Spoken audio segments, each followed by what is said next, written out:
அன்புள்ளம் கொண்ட விருச்சக ராசி அன்பு சகோதர சகோதரிகளே, உங்களுக்குத்தான் இந்த பதிவு.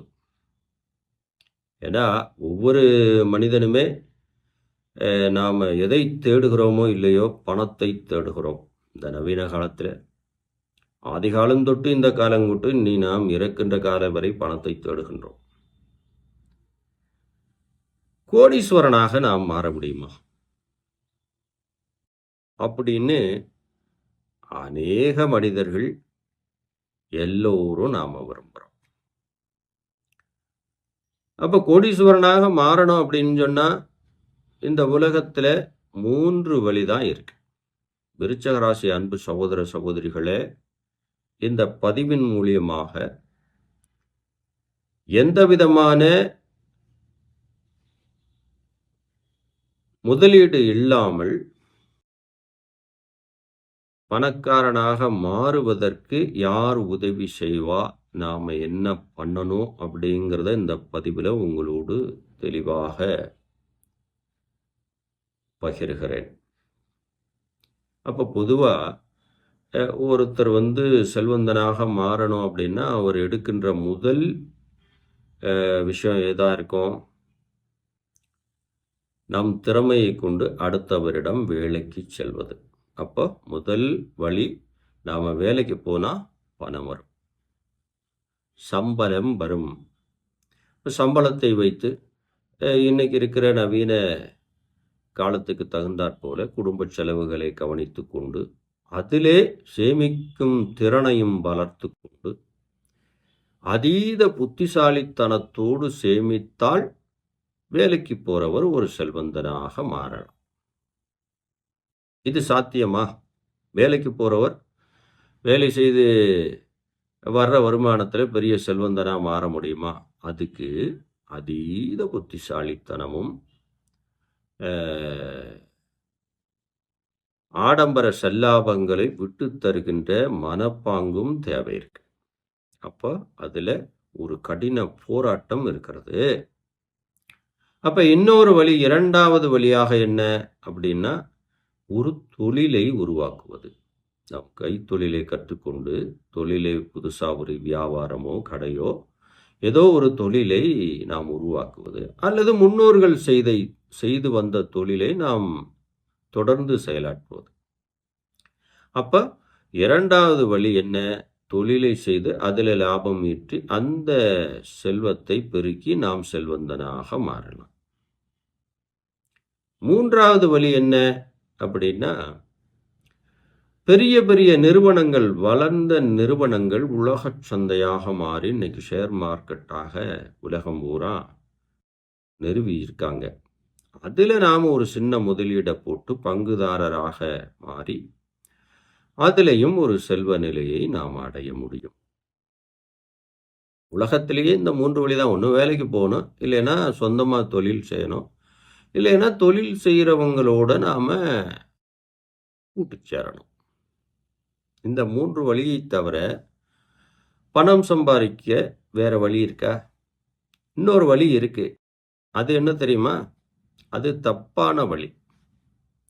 அடுத்தவனுக்கு எடுக்கிறது, அடுத்தவன் சொத்தை நாம் பிடுங்கிறது, கூடவே இருந்து துரோகம் பண்ணுறது, குழி பறிக்கிறது, பிறரை ஏமாற்றுவது. இந்த வழியிலையும் பணம் சம்பாரித்து செல்வந்தனாக மாறுறான்.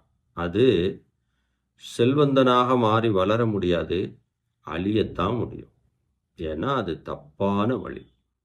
அதனால் நாம் அதுக்குள்ளே போக வேண்டாம். எப்பவுமே நாம் தவறை தட்டி கேட்கின்ற இடத்துல தான் இருக்கணுமே ஒழிய நாமளே அந்த தவறை செய்யக்கூடாது. அப்போ இந்த உலகத்திலே இந்த 3 வழி தான் பணம் சம்பாதிக்கிறதுக்கு. இங்கே தான் ஒரு முக்கியமான கேள்வி வருது. விருச்சக ராசி அன்பு சகோதர சகோதரிகளே, நீங்கள் என்ன கேட்கலாம்? எனக்கு வேலை கிடைக்கவில்லை, தொழில் அமையவில்லை, எனக்கு எந்த விதமான நிறுவனங்களோடும் பங்குதாரர்களாக மாறுவதற்கு எனக்கு எந்த விதமான முதலீடும் இல்லை, நான் கஷ்டப்படுகிறேன், எனக்கு உதவி செய்ய யாருமே இல்லை. இந்த நிலையில நான் செல்வந்தனாக மாற இயலுமா? நிச்சயமாக இயலும். ஏன்னா, பழமையான வேதம் ரிக்வேதம். இந்த ரிக்வேதத்துல நம்மளுடைய ரிஷிகளும், முனிகளும் அனுபவித்து கண்ட உண்மையை குறிப்புகளாக வச்சிருக்காங்க.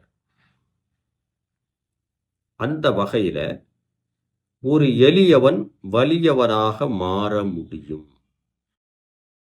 அதுக்கு யாராவது ஒருத்தர் உதவி செய்யணும். அதாவது எதுவுமே இல்லாத ஒருவருக்கு யாராவது ஒரு தொழிலோ அல்லது வேலைக்கு கூப்பிடுறதோ அல்லது என் கூட வந்துருப்பா அப்படின்னு சொல்றதோ யாராவது எந்த வகையிலையாவது உதவி செய்யணும். அப்படி உதவி செய்தாதான் நாம ஒரு நிலையை அடைய முடியும். இந்த மனதில் நிறுத்திக்கங்க. அப்போ உதவி செய்வதற்கு ஒருவரும் இல்லை, நம்மளிட்ட முதலீடும் இல்லை, முன்னோர்கள் சேர்த்து வைத்த சொத்தும் கிடையாது, வேலை செய்வதற்கு உண்டான திறமையும் கிடையாது. ஆனால் நான் ஆரோக்கியத்தோடும் ஒரு தன்னம்பிக்கையோடு இருக்கிறேன். எனக்கு வழி இருக்கிறதா? ஆலய வழிபாட்டிலே அல்லது தெய்வ பரிகாரங்களிலே அல்லது வேத தாந்திரிக முறைகளில் ஏதாவது வழி இருக்கா அப்படின்னா நிச்சயமாக இருக்கிறது. அதை தான் உங்களோட பகிர்ந்துக்கிறேன். அப்போ கோடீஸ்வரனாக மாறுவது எப்படி? அப்போ எளிய முறையில் உங்களுக்கு ஒரு வழியை காட்டுகின்ற இடத்துல அடியேன் இருக்கிறேன். அப்போ என்னுடைய பதிவை பார்க்கக்கூடியவா நிச்சயமாக சொல்லுகின்றேன், தடுமாற்றம் இல்லாமல் நிதான ஒரு வாழ்க்கையை பெறலாம். நிறைய பதிவுகள் தொடர்ந்து போட்டிருக்கேன், அதெல்லாம் பார்க்கலாம் நீங்கள். அப்போ இந்த பதிவில் விருச்சக ராசி அன்பு சகோதர சகோதரிகளுக்கு பணக்காரனாக எளிய முறையில் மாறுவதற்கு இந்த உலகத்தில் நமக்கு உதவி செய்ய யாராவது இருக்காங்களா அப்படின்னா, வேத குறிப்பில் இருக்கிற ரகசியத்தின் படி, ரிஷிமுனிகளின் அனுபவத்தின்படி உதவி செய்ய ஆள் இருக்காங்க. யாரு? இயற்கை பிரபஞ்சம் காத்து கொண்டிருக்கிறது நமக்கு உதவி செய்ய. அப்ப விருச்சக ராசிக்கு இந்த இயற்கை, இந்த அண்டம், அந்த விருச்சக ராசி அன்பு சகோதர சகோதரிகள் இந்த பிண்டத்துக்கு உதவி செய்ய காத்திருக்கு. இப்ப எந்த மாதிரியான உதவி? என்னிடம் எந்த விதமான செல்வ நிலை இல்லை, ஆனால் நான் செல்வந்தனாக மாற வேண்டும், என் மனோநிலை மாற வேண்டும், நான் உழைப்பிலே கவனம் செலுத்த வேண்டும். இதற்கு யார் உதவி செய்வா? நிச்சயமாக உதவி செய்ய சூட்சும கணக்கு இருக்கிறது. அந்த வகையில் விருச்சக ராசி அன்பு சொந்தங்களே, தெளிவாக தெரிந்து கொள்ளுங்கள்.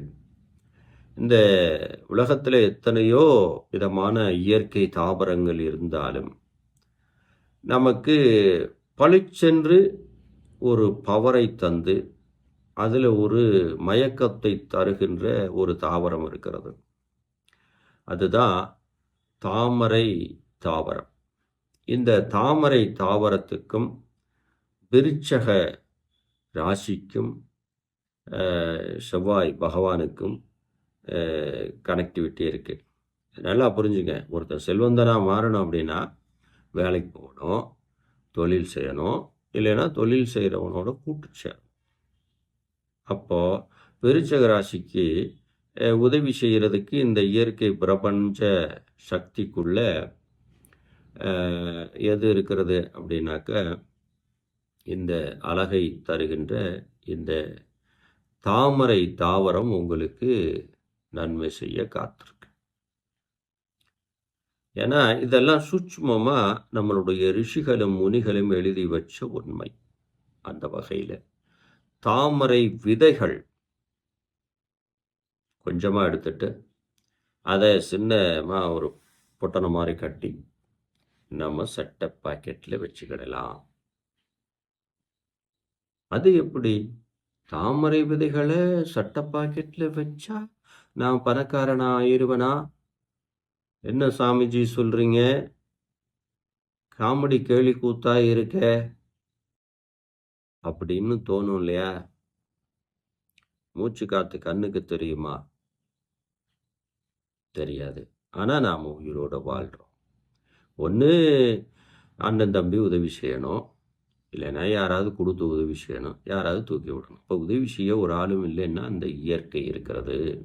அப்போ விருட்சக ராசி அன்பு சகோதர சகோதரிகளுக்கு இந்த தாமரை தாவரம் தயாராக இருக்கிறது உங்களுக்கு உதவி செய்ய. அப்போ தினமும் தாமரை இதுக்கு போய் நீங்கள் தண்ணி ஊற்றுங்க அப்படின்னா அது உங்கள்கிட்ட வந்து வளருமா?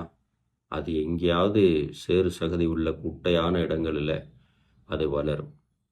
ஆனால் அதோட விதைகளை நீங்கள் சட்டை பேக்கெட்டில் வச்சுக்கிடணும். நம் உடம்பிலே படுறது போல சட்டை பேக்கெட்டில் வச்சுக்கிடணும். இப்படி வச்சுக்கிட்டா என்ன நடக்கும்? விருட்சக ராசி அன்பு சொந்தங்கள் எப்போவுமே அவங்க ஒரு அதீத புத்திசாலி, டக்குன்னு கோவப்படக்கூடிய நபர்கள். ஆனால் பிறருக்கு தலை வணங்க மாட்டீங்க. யதார்த்தமாகவே ஒரு செல்வ நிலையில் இருப்பீங்க. பட் உறவுகளால் ஏமாந்து போயிடுவீங்க. ஆனால் நான் இந்த நிலையெல்லாம் இல்லை, எனக்கு செல்வந்தனாக மாறணும் அப்படிங்கிறதுக்கு எளிய வழிமுறைகள் தான் பழமையான ரிக்வேதத்திலிருந்து எடுத்து தரேன். தாமரை விதைகளை உங்கள் சட்டை பாக்கெட்டு எப்பயுமே வச்சுக்கோங்க. உங்கள் மனசை அது தெளிவாக்கும். வேலை இல்லாதவனை வேலை செய்ய வைக்கும். உங்கள் உழைப்பு தான், உங்கள் வேர்வை தான் நீங்கள் செல்வந்தனாக மாறுவதை நீங்கள் கண்ணால் பார்க்கலாம். அதுக்கு எந்த மாதிரியான மனோநிலையை தரணுமோ அந்த மனோநிலையை தடுமாற்றம் இல்லாமல் தருகின்ற ஒரே தாவரம் விருட்சக ராசிக்கு தாமரை விதைகள் மட்டும்தான். இது ரிக்வேதத்தின் ரகசிய குறிப்பு. இதை பயன்படுத்தி விருட்சக ராசி அன்பு சொந்தங்கள் ஒரு வளமையான வாழ்க்கை, தனவானாக மாற வேண்டும் அப்படின்னு இந்த நேரத்தில் கேட்டுக்கிறேன். எல்லாத்த விட நம்பிக்கை, தைரியம், விடாமுயற்சி, இது மூணும் வேணும். ஆனால் இந்த இயற்கை அண்டம்தான் நமக்கு உதவி செய்யணும் இந்த பிண்டத்துக்கு, இல்லையா? இதுபோல நல்ல தகவல்களை தொடர்ந்து உங்களுக்கு தந்து கொண்டே இருப்பேன். அதுவரை